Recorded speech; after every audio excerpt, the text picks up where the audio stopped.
खराब मौसम के बावजूद भारी संख्या में श्रद्धालु चारधाम पहुंच रहे हैं।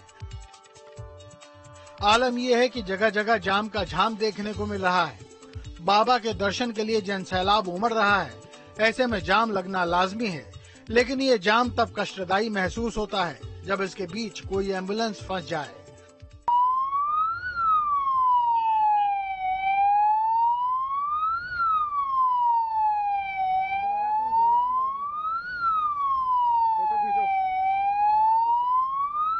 मंगलवार को कुछ ऐसा ही देखने को मिला, जब एक एम्बुलेंस घंटों जाम में फंसी रही। जाम खुलवाने में पुलिस को काफी मशक्कत करनी पड़ी।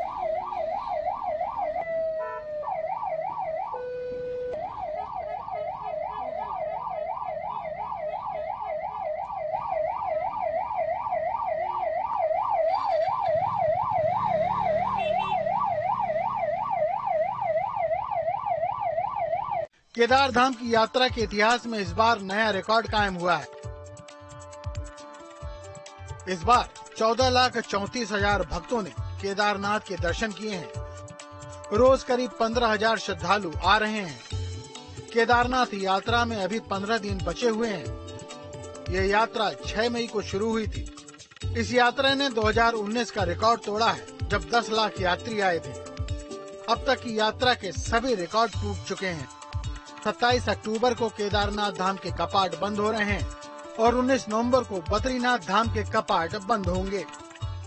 वर्तमान में 14 लाख ऊपर पार कर चुकी है और जो मौसम खराब हो रहा है उसके बाद जो चेतावनी हम लोगों को शासन द्वारा निर्गत की जाती है, उस चेतावनी को हम बार बार यात्रियों को दोहराते रहते हैं और सतर्कता बरताते हैं उनसे कि इस रूट पे हम लोगों ने अपने जो टीमें हैं वो एनडीआरएफ, एसडीआरएफ, वाईएमएफ और डीडीआरएफ की टीमें गठित कर रखी है और जगह जगह पर साइन बोर्ड के जरिए भी इन लोगों को सचेत करते हैं।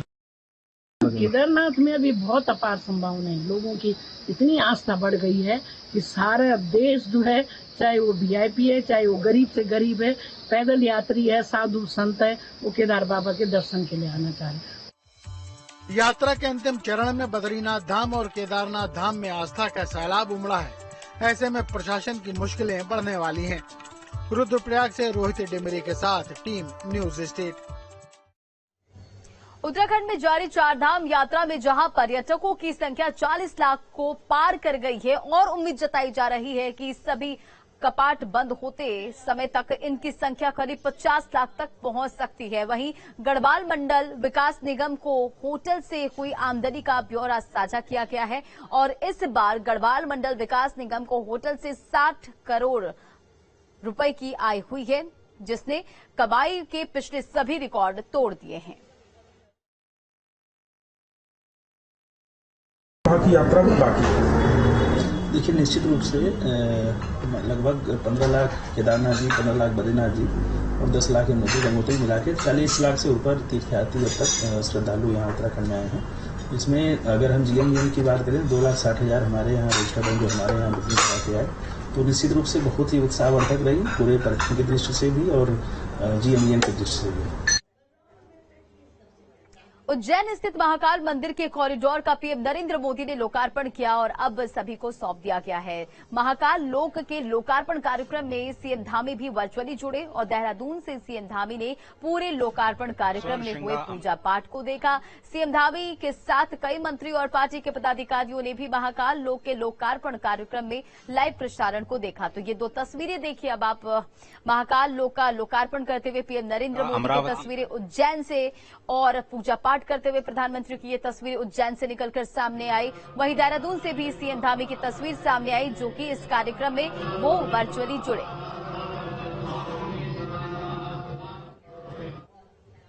प्रधानमंत्री नरेंद्र मोदी ने उज्जैन में महाकाल लोक कॉरिडोर का उद्घाटन किया और इस दौरान पीएम नरेंद्र मोदी ने अयोध्या, काशी और उत्तराखंड के मंदिरों का जिक्र किया। ये रिपोर्ट देखिए।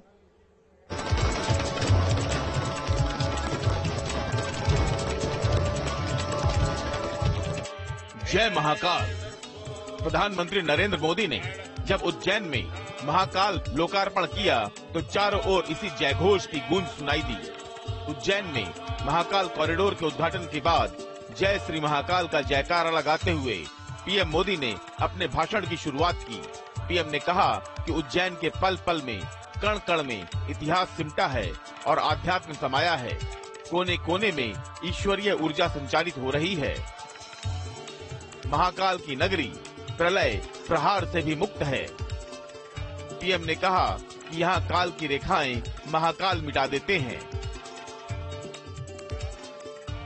जय श्री महाकाल, जय श्री महाकाल महाराज की जय। महाकाल महादेव, महाकाल महाप्रभु, महाकाल महारुद्र, महाकाल नमोस्तुते। इससे पहले प्रधानमंत्री मोदी ने उज्जैन में महाकालेश्वर मंदिर में पूजा अर्चना की। मोदी ने कहा कि अयोध्या में भव्य राम मंदिर का निर्माण कार्य बड़ी तेजी के साथ चल रहा है। साथ ही मोदी ने कहा कि काशी में विश्वनाथ धाम भारत की संस्कृति को गौरवान्वित कर रहा है। अयोध्या में भव्य राम मंदिर का निर्माण पूरी गति से हो रहा है। काशी में विश्वनाथ धाम भारत की सांस्कृतिक राजनीति का गौरव, राजधानी का गौरव बढ़ा रहा है।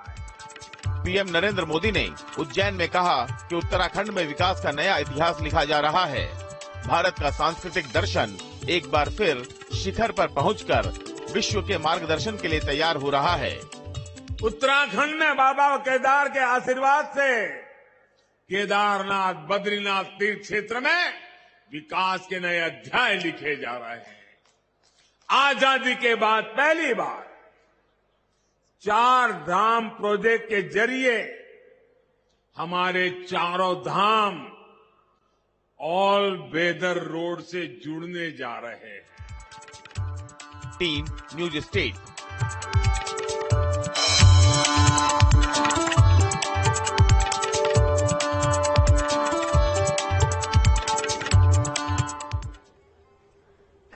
खबरों में बढ़ते आगे और बात देहरादून की महिला आरक्षण को लेकर एसएलपी सुप्रीम कोर्ट में दायर की गई है। एसएलपी हाईकोर्ट के रोक के बाद सुप्रीम कोर्ट में एसएलपी दायर की गई है। राज्य सरकार ने दायर की है एसएलपी और इस बिल को लेकर हमारा मत स्पष्ट है। ये सीएम धामी का बयान सामने आया है।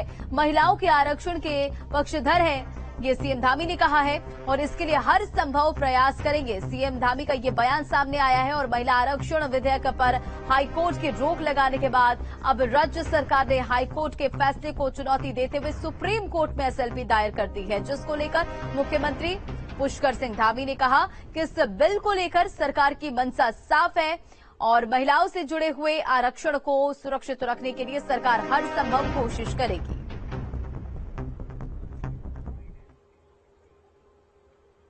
हमारी माताओं बहनों के हक की लड़ाई हम सुप्रीम कोर्ट तक लड़ेंगे। हमने पहले ही तय किया था और हमने इसीलिए हम एसएलपी को करेंगे।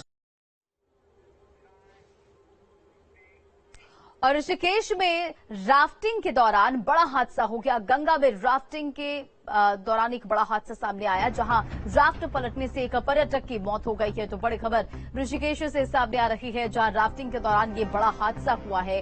गंगा में राफ्ट पलटने के दौरान एक पर्यटक की मौत हो गई है। पश्चिम बंगाल से पर्यटकों का दल ऋषिकेश पहुंचा था और साहसिक खेल विभाग की बड़ी लापरवाही सामने आई है। मौसम विभाग के अलर्ट के बावजूद भी कराई जा रही थी राफ्टिंग और साहसिक खेल अधिकारी बोले इस पूरे हादसे को लेकर यह हादसे की उच्च स्तरीय जांच होगी।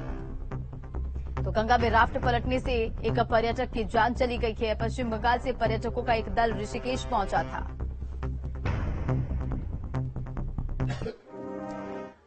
अंकिता भंडारी हत्याकांड के बाद सोशल मीडिया पर अंकिता के परिजनों को आर्थिक सहायता देने के नाम पर जमकर क्राउड फंडिंग की जा रही है, जिस पर अब एसएसपी ने साइबर सेल टीम को निर्देश दे दिया है कि ऐसे लोगों पर सोशल मीडिया की टीम की पैनी नजर रहे।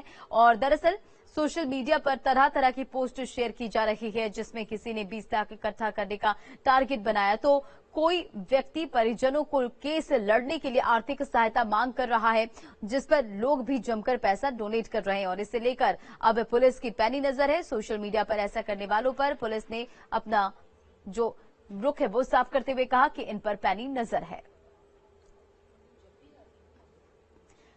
तो 20 लाख रुपए इकट्ठा करने का लक्ष्य, तो अंकिता के नाम पर क्राउड फंडिंग का सिलसिला जारी है। देखिए, मेरे संज्ञान में आया है कि कुछ लोग जो है अंकिता के नाम पर जो है पैसे मांग रहे हैं, उसकी सहायता करने के नाम पर पैसे मांग रहे हैं, जबकि उनके फादर ने स्पष्ट मना किया है कि मैंने ना किसी को कहा है और ना मैंने किसी को अपना अकाउंट नंबर दिया है।